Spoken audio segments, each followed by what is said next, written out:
Good morning, dear guests and conference participants. We had a very intensive and hectic day yesterday, and I hope you liked atmosphere and your networking chance which we provided for you with our gala dinner.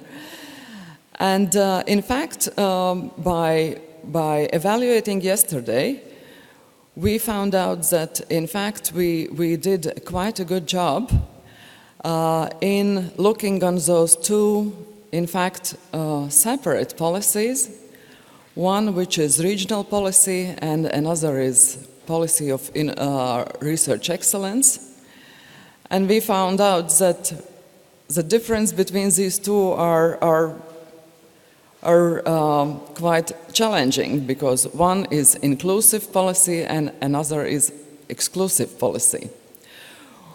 Well, we had yesterday indeed the exchange of minds and thoughts and opinions between very good practitioners, policy makers, practitioners, which allows us really to make some steps forward about the policy framework we are gathered here for.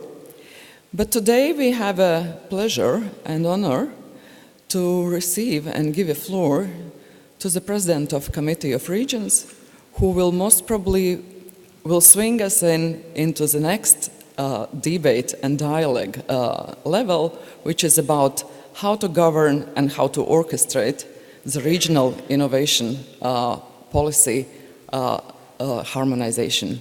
Please, Mr. Marko Markula.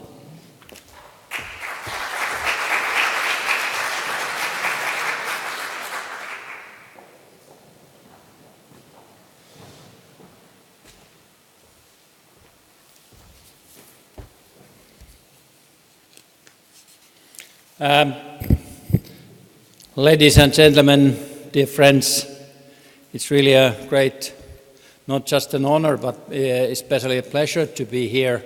I'm on my way home, having chaired 2 days the plenary of the Committee of the Regions in Brussels. And in between the plenary sessions, and actually Monday, Tuesday, before that, I was contributing in 4 different conferences, giving either an opening or a panel presentation, and interesting dealing with this issue. So the topics, Monday started with the e-leadership and the skills of the future, what do we need? Tuesday was, along with the Commissioner Corina Crețu, about the Urban Forum and what will be the next steps on that. Then yesterday, after our plenary, I was opening the special conference with China on the integrating the new investments with the ICT development. And then after that, opening a special Polish conference of 25 years as a self-governance based on decentralization, how their experiences and what to do next. And now jumping from that, so highlighting some of the key elements of the, let's say, the regional development, but especially how we can be more innovative, how we can speed up the desired change in Europe. And I have prepared a set of a bit more than 20 slides. I will go through some of them quite fast. I've as well hidden a few, so that you will have them as well, the hidden ones, for your information, because in some of those there is quite a lot of text as well. But I want to start with one of the highlights that we had yesterday. We had the plenary making decisions about our Committee of the Region priorities for the next 5 years. This is a 5-year term that just started, and I was elected the new president in the meeting 12th of February, so I've just been less than 4 months with this role and duty. And actually the decision whom, or even the decision with my own political group, EPP, we made just the last day of January who will be our candidate for the presidency, and then just the evening prior to the plenary. So then we finally came to the joint understanding with the other big group, the socialist group, that who will start. So now I know that I will lead the Committee of the Region, representing all the regions of Europe with the COR as an EU institution. So I need to stress heavily that although that in the EU decision-making we are not directly a legislative decision-making body, but based on the Lisbon Treaty or originating to Maastricht Treaty, we are an EU institution. We are a strong voice from the cities and regions, so representing those with 350 full members, mainly regional mayors, city mayors, people, elected people from around Europe. And we come regularly, or go regularly to Brussels 5 or 6 times a year for 2 or 3 day plenaries, and then in addition we have a lot of other activities going on. So with this, and serving now 2.5 years as a president, and after that another 2.5 years as a first vice president. So it's really a good opportunity really to push forward some of the priorities. And I want to start spending a bit time on the dialogue that we had, partly bilateral basis. Yesterday I had that before our plenary part, where President Juncker then introduced his recent ideas and how the Commission is working. So we had this public debating as well, more than an hour yesterday, and I just wanted to share with you, not trying to cover the whole spectrum, but share something that are, and these are the issues that came in the dialogue, not to say that these are exactly some of the priorities of that dialogue, but showing on that whatever you have now discussed here yesterday, looking at the program, so this is very important for the whole Europe. But it as well so that the whole, what President Juncker stressed heavily all the time, the social dimension. We need to get people on board.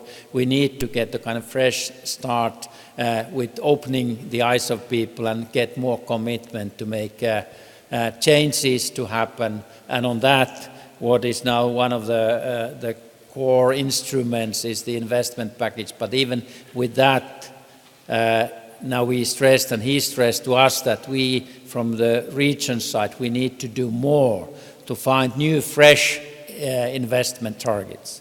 And there I added to that, yes, it needs to have a soft dimension, human capital dimension, startup or entrepreneurship dimension, so that it's not just, let's say, infrastructure and housing investments. And that kind of leads the different other elements on that. But we need to increase this kind of, what is there said, the structure, territorial dialogue.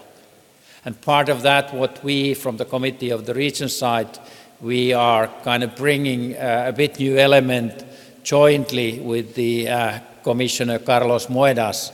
We agreed and announced already a couple of months ago that we will create a joint regional knowledge kind of knowledge sharing platform, knowledge co-creation platform, not just a website. And know that DG Research is operating now on that jointly with the COR.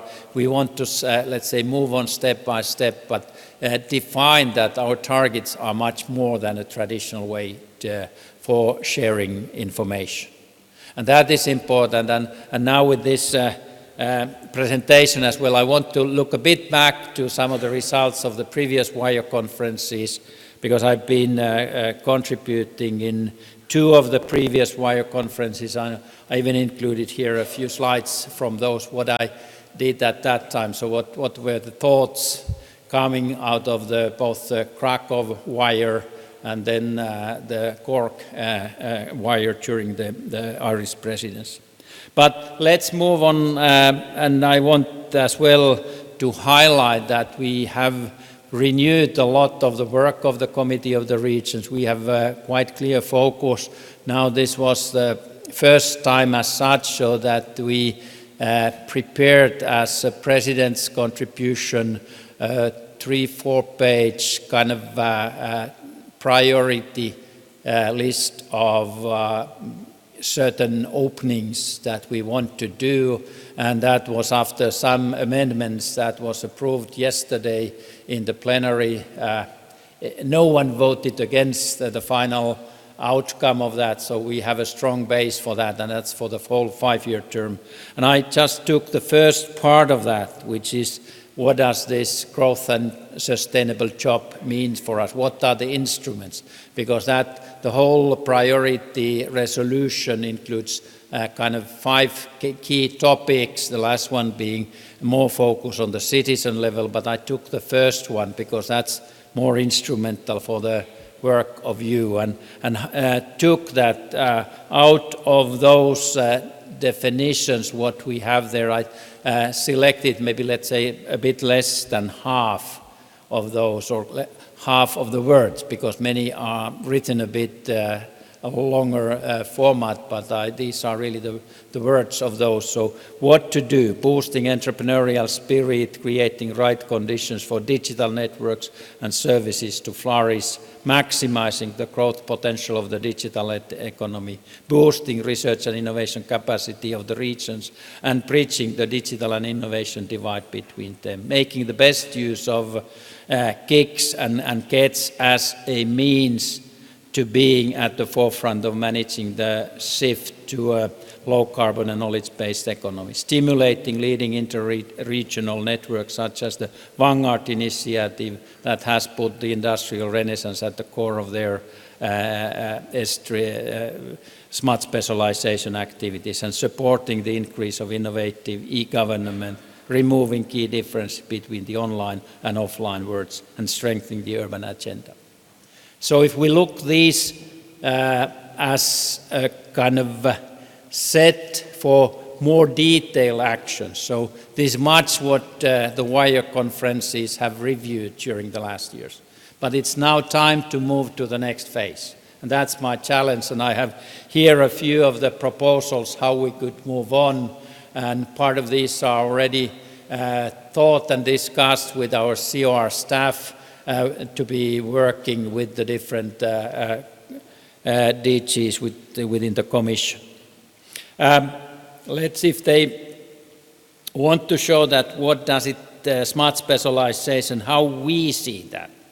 And I was not the originate person to draw this, but people within our COR had thought that, okay, how to see, how to define the bigger picture, the frame.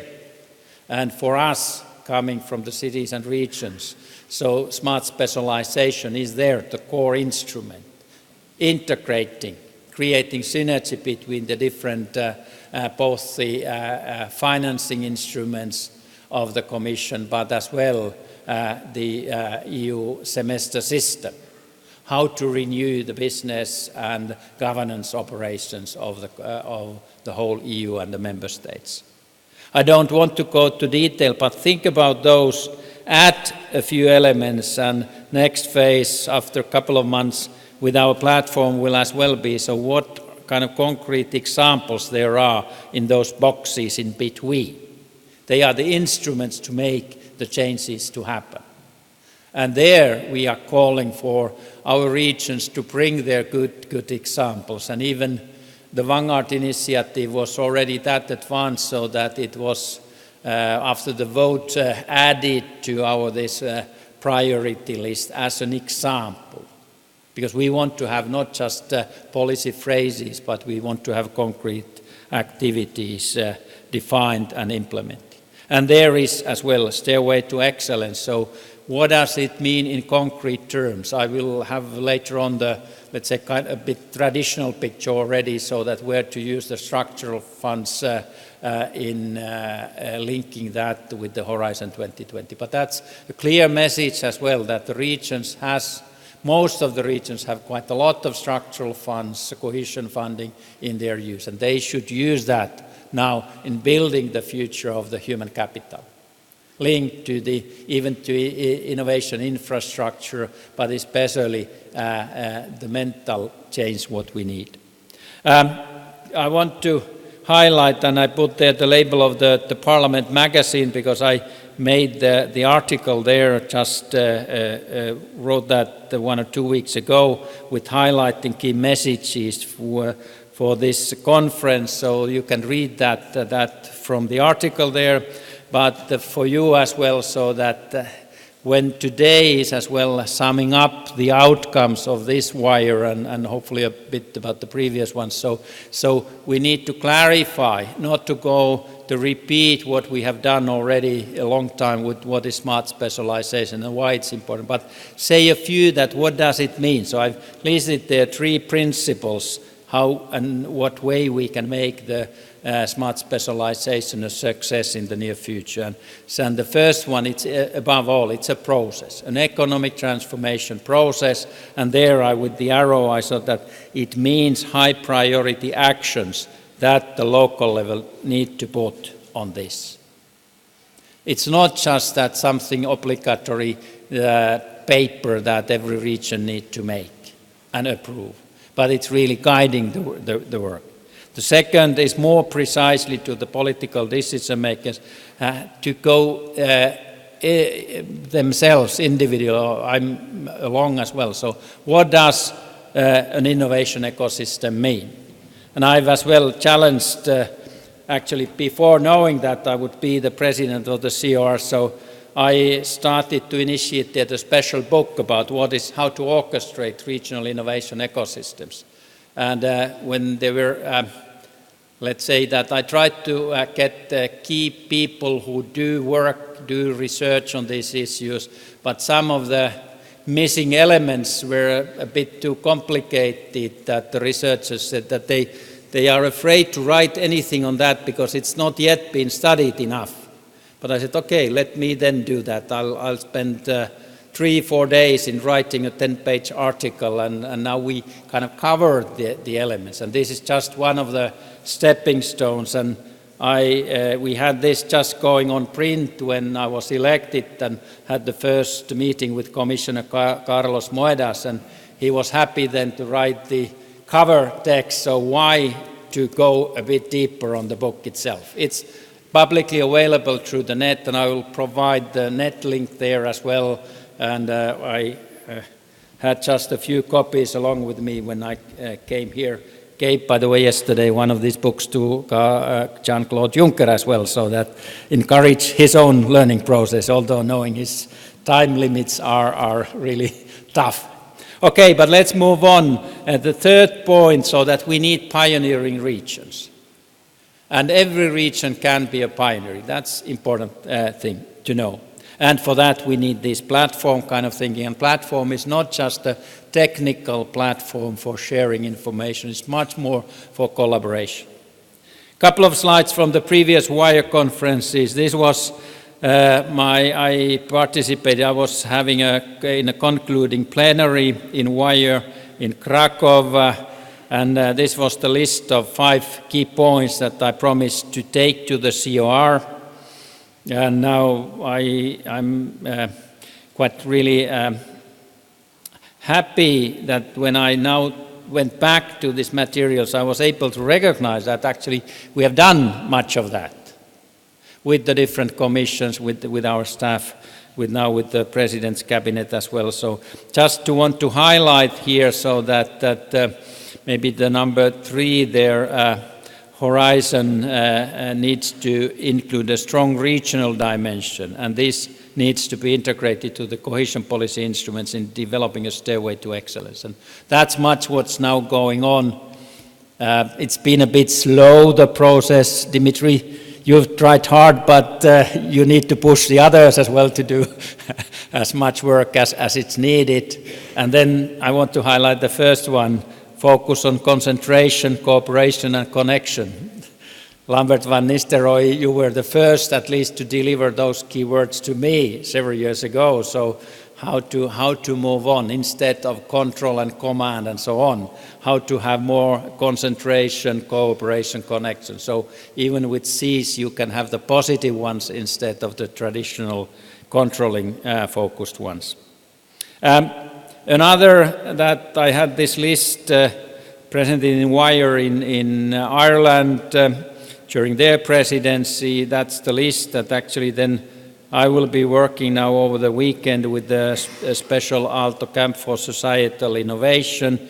We have 70 people in Espoo, Finland now just started this morning, a 3-day camp focusing on these concrete measures to move on a local and regional basis, but as well on a European scale. What does open innovation mean? What is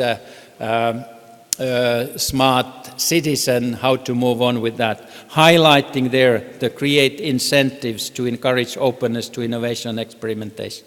We need to move more towards experimenting, piloting, rapid prototype, making new things to happen instead of planning.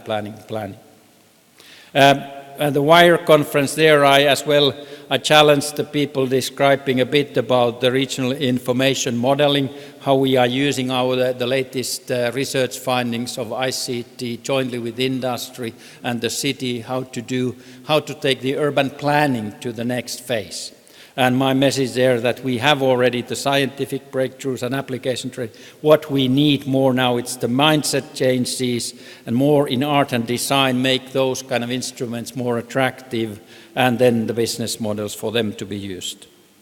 My message now today strongly is that we need to describe this change process as a smart urban design process with a strong human focus so that people are engaged heavily, and this can be portrayed as a layered structure of built and natural environments integrating both physical and virtual platforms, human-centric applications, and the user-driven collaboration process. And this is something that we need to take in all our local urban planning activities. One of my hats, it's like I want to keep that at least for some years, that being the chair of the Espoo City Planning Board, where we meet regularly twice a week, make the decision of this development.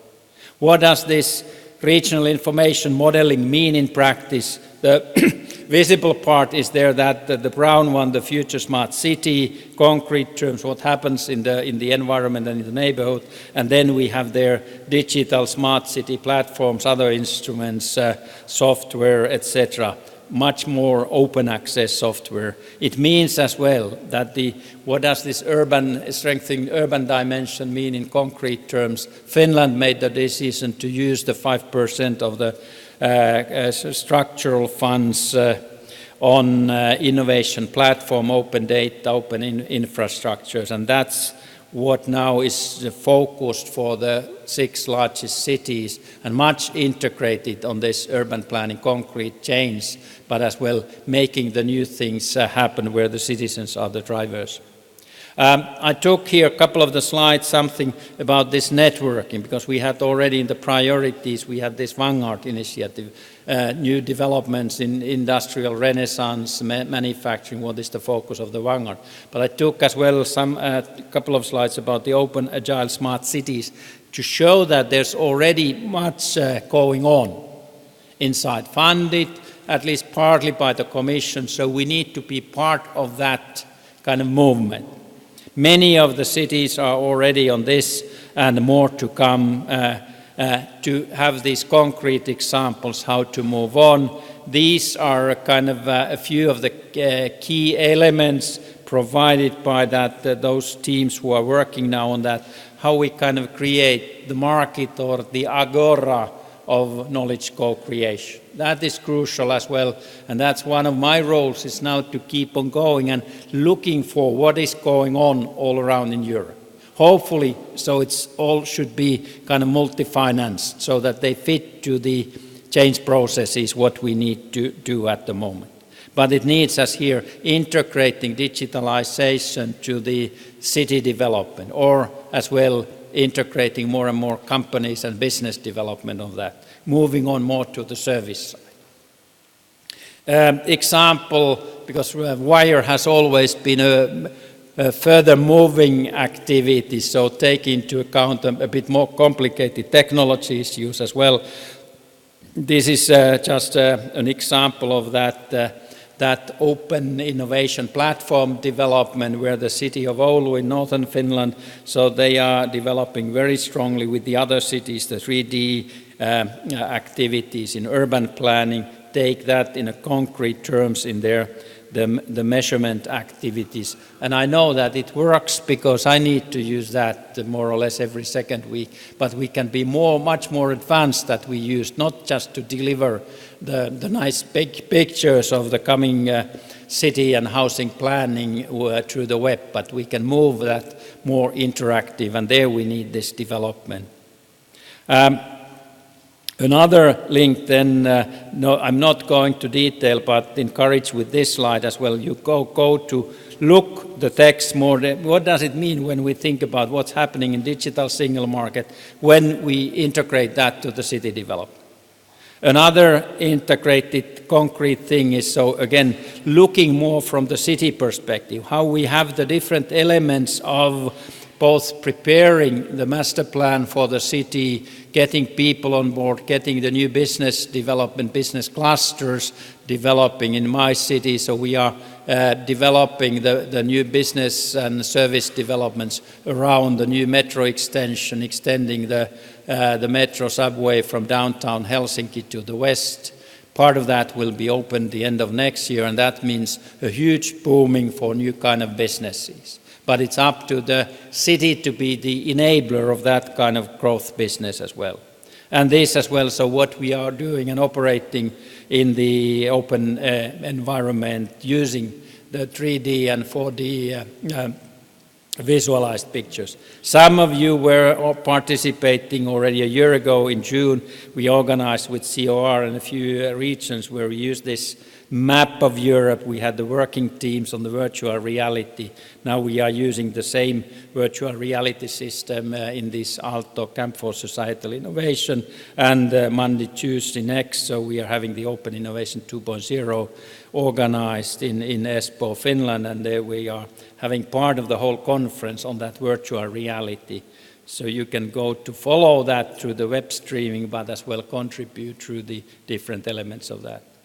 Something that I want to encourage, that there's much going on in parallel, just highlighting that with OECD, which is one of our good collaborators for the Committee of the Regions, so they are doing much at the moment, especially how to encourage good public investment, and then they are doing that, dividing that in 3 pillars, and the one in the middle, strengthen capacities for public investment and promote learning across levels of government. So learning is the key here, because we all need to be learners on these issues. And as well, a good study towards a new architecture, public sector innovation.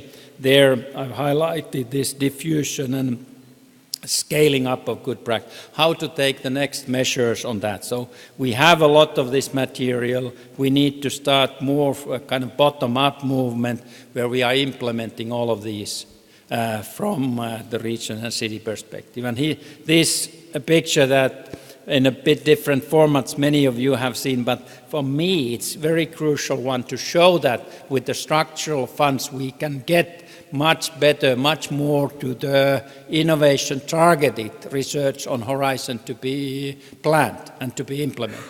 Both the kind of planning phase for the good high quality Horizon projects, but as well the implementation phase, and what we stress, and that's one of the targets of this regional knowledge platform with the COR and the Commission and Joint Research Center, is that we can get much more out of the ongoing Horizon research, not to wait that the research program is over, but during the program already. And there we should be using the structural funds by the decision of the regions. I have here actually 2 slides listed concrete proposals that what we see of important on that. I've already hidden one, but here the last one is how to link and how to move on this knowledge exchange platform for regional innovation, how to link that to be linked heavily with the Stairway to Excellence and these kind of learning camps, etc.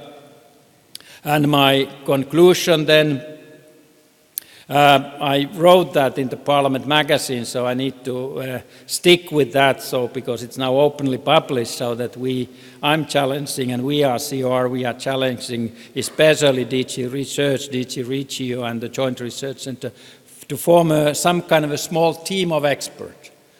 We don't want to call that a high-level expert group. We don't want to have that officially working on that, but take the concrete steps further on, invite a few of the other people to participate in a couple of the small workshops, kind of working body to move on and get the new answers to these burning questions. How do we encourage regions to take a pioneering role? How do we make use of the experience of these three strategies and their implementation process, increasing the renewal capital of regions and giving a special focus on the role of the decision makers? We need to get the decision makers realizing that the importance of this kind of work, what is going on at the moment. And that means this bottom-up movement. I think, thank you, that it is so. Thank you very much for your attention. I'm happy if someone has burning questions or whatever questions, so I'm happy to spend just a few minutes on answering on that. Thank you very much.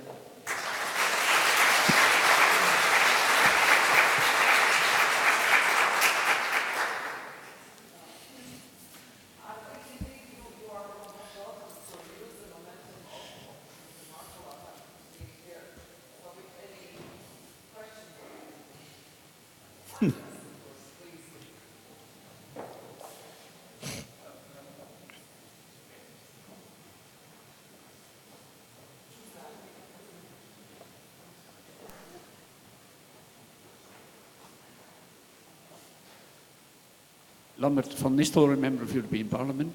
I will speak later today, but isn't it that you have huge knowledge and you develop good methods? How do you communicate this with your national governments? How do you communicate this with European Parliament?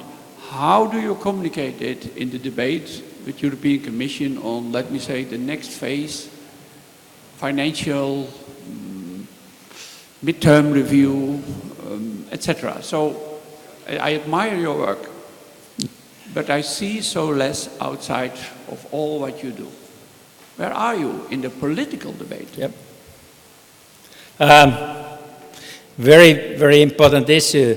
So what I'm seeing now when I compare what we had 3 years ago in Wire in Krakow, so we were not that many political decision makers who include these kind of innovation elements in their own speeches. So I see there a good progress, but especially that is due to the reason that Europe 2020 strategy, the targets cannot be reached without this kind of bottom-up movement.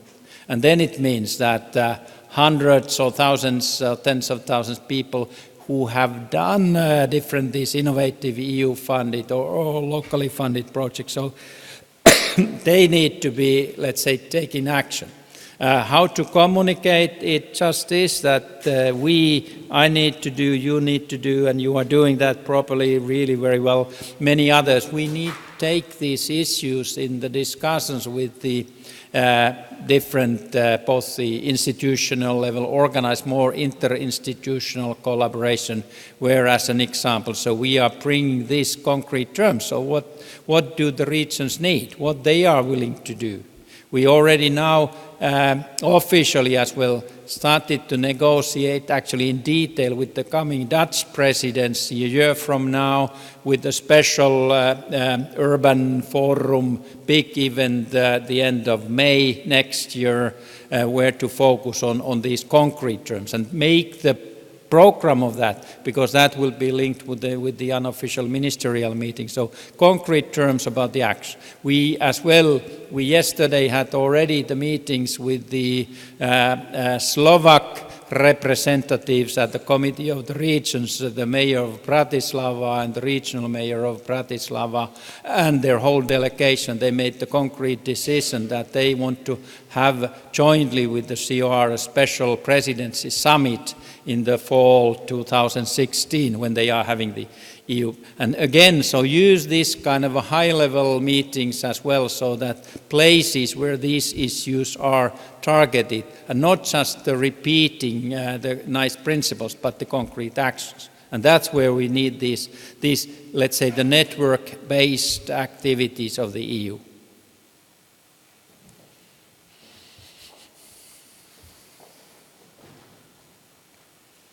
Okay, any other questions? Yeah. My name is Jan Stabulnik, Latvian Technology Center. Thank you very much for a very, very interesting and very targeted presentation. But my question is, these strategies and policies are perfect and very good. Other part of that is how to manage this, how to guide this. And there we are coming back to financial questions. So, for example, these strategies, innovation policies, it is European policy also, public procurement for innovation. In Latvia, I hope nobody can explain what does it mean, since we have only one criteria, it is lowest, cheapest price, yeah, or lowest price. So that means that we need to improve also, in parallel with such activities, some maybe legislation acts or some financial instruments, how to realize in life these very nice strategies. What is your view on that? Thank you very much. Let's say, again, experimenting, piloting, prototyping.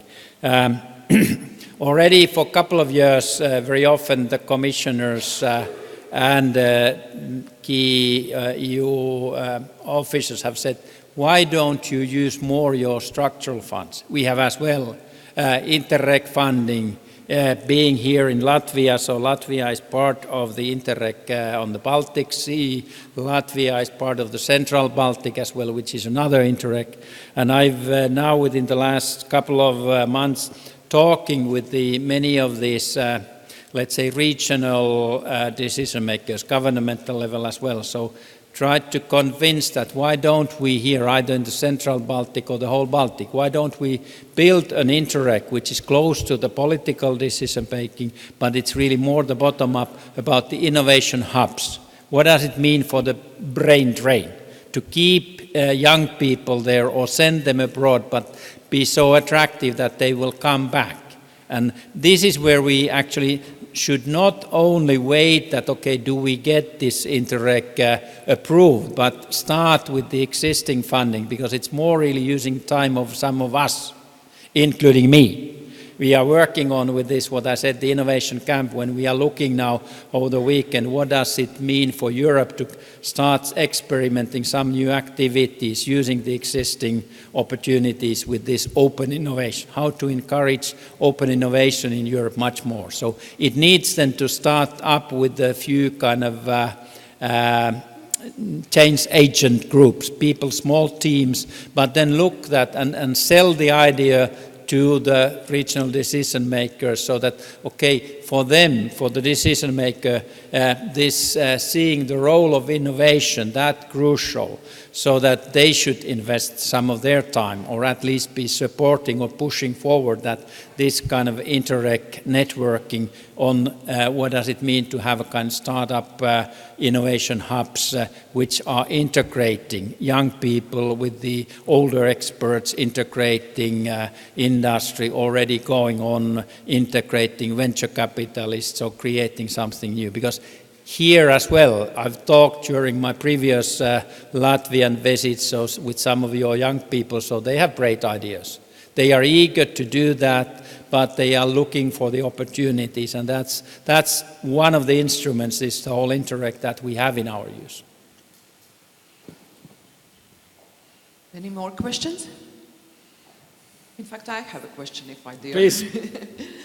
Well, we here sometimes are a little bit puzzled with perceptions that, in fact, Ministry of Education and Science, and being responsible for research, of course, is a kind of a policy maker for long-term policy.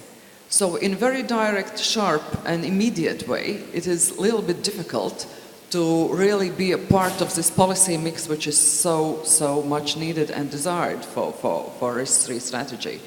So knowing that Finland is a one sample of knowledge economy, what would you advise us as education and research policy makers? I think what I had and I have here the title of this book as well, orchestrating, and especially regional innovation ecosystem. I think that is something that let's say the role of Ministry of Education, minister as well, should be important, because orchestrating these kind of things, it's a human touch, I would say, so that motivate people very strongly. But it's not that everything should be managed in a kind of traditional way, integrating everything to be part of one project. But it's having separate development activities, project structured, but creating more synergy between each other.